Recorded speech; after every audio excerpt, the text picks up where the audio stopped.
Bonjour et bienvenue. Aujourd'hui, je veux vous parler de la pratique du morning altar. Qu'est-ce que c'est que le morning altar? J'en crée depuis maintenant 2 ans. J'ai suivi la formation de 1 an avec son créateur, Day Childrake. Et j'ai terminé la formation. Je suis certifiée pour enseigner cette pratique depuis maintenant 1 an.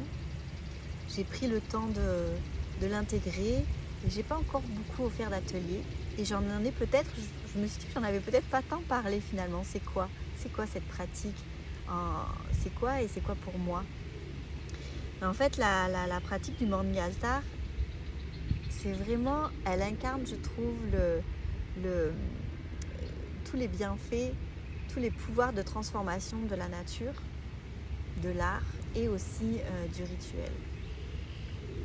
Et elle invite vraiment chaque étape, en fait, parce qu'elle est composée de 7 étapes, et chaque étape invite à une relation de réciprocité avec la Terre. Elle parle d'impermanence, elle invite aussi notre créativité à se réveiller, elle parle aussi du sens de notre présence ici. En tous les cas, c'est vraiment une pratique avec une grande sagesse. Et moi, réellement, elle a apporté tellement de belles choses dans ma vie, c'est fou.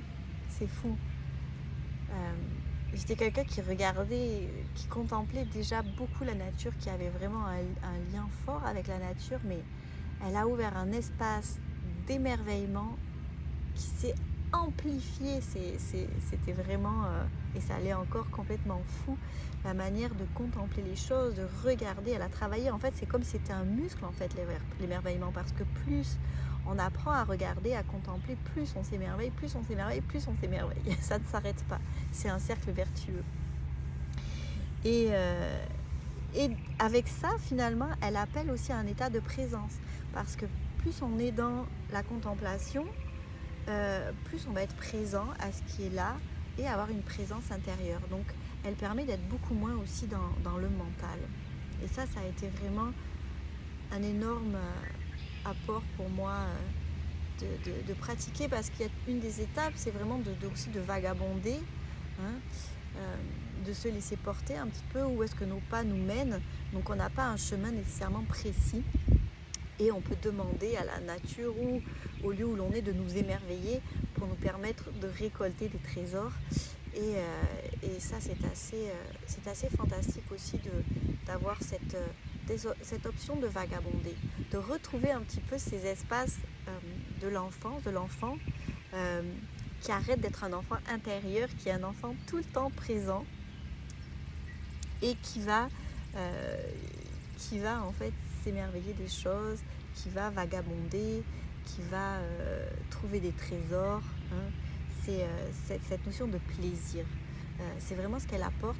En tous les cas, on peut pratiquer le morning altar pour toutes sortes d'étapes de notre vie, parce qu'elle marque, en fait, elle crée une attention particulière, elle peut être créée avec une intention particulière, et donc ça, c'est vraiment le fun de l'utiliser dans des étapes qui peuvent être joyeuses, comme une naissance par exemple, ou des étapes moins agréables, comme un deuil, comme la perte d'un ami, d'un travail. Ça peut être pour l'une ou pour l'autre, et ça peut être aussi juste pour le plaisir.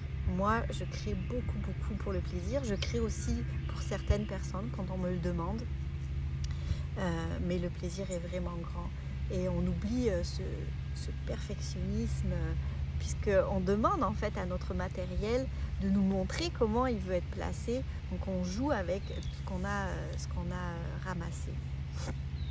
Et donc j'organise un atelier le samedi 3 juin. C'est aussi pour ça que je vous parle de tout ça, samedi matin au jardin botanique.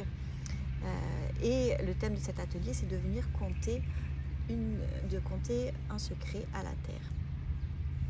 En fait, je vais apporter plusieurs choses dans cet atelier. Je vais apporter un espace un peu inspiré du Shinrin-yoku pour que vous puissiez vous déposer avec votre corps et avec votre mental, vous déposer dans un espace naturel. Donc il va y avoir des expérimentations sensorielles. Et puis il y aura aussi tout un partage par rapport à quelles sont ces étapes de la pratique du morning altar et comment on peut les expérimenter. Et il y aura une étape forcément de chasse au trésor, de création, peut-être une petite cérémonie du thé à la fin, en tous les cas, toutes sortes de surprises. Mais l'idée est vraiment de venir explorer cette réciprocité avec la terre, avec la nature. Parce qu'en fait, la création du Morning Altar, elle pose beaucoup de questions. Et une des questions d'ailleurs que l'on m'a déjà posée, c'est est-ce que moi j'ai pas tant envie de cueillir, qu'est-ce que tu fais toi? Est-ce que tu cueilles? Est-ce que tu ramasses seulement? Je suis désolée, il y a il y a un petit tracteur qui passe. Et cette question, elle est vraiment très importante. Parce qu'elle pose la question de notre place, de comment on se positionne ici, sur la planète, sur la Terre. Est-ce que la Terre, c'est simplement une ressource? Est-ce que je l'utilise, je l'exploite?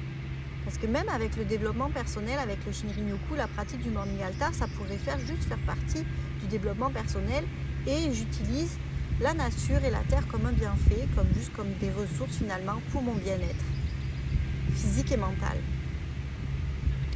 Mais vous imaginez que c'est pas du tout comme ça que moi je considère mon lien avec la terre et que je considère ces deux pratiques, Morning Altar et Shinrin-yoku, qui est une sorte de bain de forêt, que je considère ces pratiques-là. Donc il y a vraiment cette question, où est-ce que je suis? Où suis-je et qui suis-je ici? Est-ce que je suis un invité? Et qu'est-ce que la Terre, elle veut aussi? Est-ce qu'on lui demande à elle ce que la Terre, elle veut? Est-ce que vous l'avez déjà demandé? Parce que ce que je me rends compte, c'est qu'on impose souvent. Soit on l'exploite, soit on la musifie. On la muséifie, je ne sais pas trop comment on dit, mais soit elle devient un musée qu'on ne peut pas toucher. Mais est-ce que c'est ça qu'elle veut, la Terre? La nature? Moi, je pense que c'est pas ça qu'elle veut. Et dans mon dialogue avec elle, parce que j'ai la chance de pouvoir communiquer avec l'invisible, donc avec la terre, avec les arbres, les plantes, les esprits de la nature, et dans mon dialogue avec eux, la terre, elle a envie justement de dialogue. Elle a envie de communion. Elle a envie d'intimité avec nous. Elle a envie qu'on communique avec elle, qu'on sente qu'on fait partie d'elle. Et mon invitation, c'est vraiment ça. Finalement, dans tout ce que je vous offre, c'est de retrouver ce dialogue, de retrouver sa place sur cette terre. Alors, qu'est-ce que vous en pensez? C'est quoi pour vous, c'est quoi votre place sur la terre? Donc, cueillir ou ne pas cueillir, moi je ramasse majoritairement, mais je cueille parfois aussi. J'ai cette chance de pouvoir demander en fait à la plante si elle accepte d'être cueillie et je lui mentionne mon intention. Donc je suis capable de ressentir si c'est un oui ou si c'est un non, et en fait ça s'apprend. Tout le monde est capable de pouvoir percevoir ça. C'est vraiment une histoire de ressentir les énergies. Et tout le monde est capable. On est tous avec ça. Le langage de l'énergie, il est universel. Mais ce qui est important aussi, c'est justement l'intention avec laquelle on veut ramasser. C'est vraiment toujours la posture. La gratitude, elle est importante aussi parce que la nature nous offre tant. Elle demande rien en retour. Donc un espace de gratitude, un espace de présence et de vouloir honorer finalement, d'honorer la terre et de s'honorer soi-même parce que quand on l'honore, on s'honore aussi puisqu'on fait partie d'elle. Voilà, je pense que je parle vraiment beaucoup pour une petite vidéo dont je voulais vous parler des Morning Altar. Il y a une petite abeille sur ma jambe ici parce qu'elles sont en train de butiner dans toutes ces jolies fleurs ici. Voilà, alors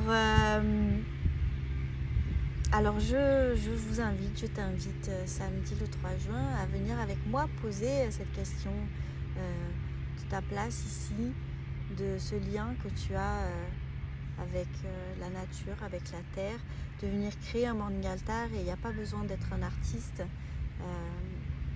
On va parler justement de ces étapes et juste de venir prendre du plaisir, de venir retrouver un peu de quiétude à la terre, de quiétude à l'intérieur et d'avoir envie de compter un de vos secrets à la terre. Voilà. Merci de m'avoir écouté jusqu'au bout, j'espère. Et puis je vous dis à très bientôt.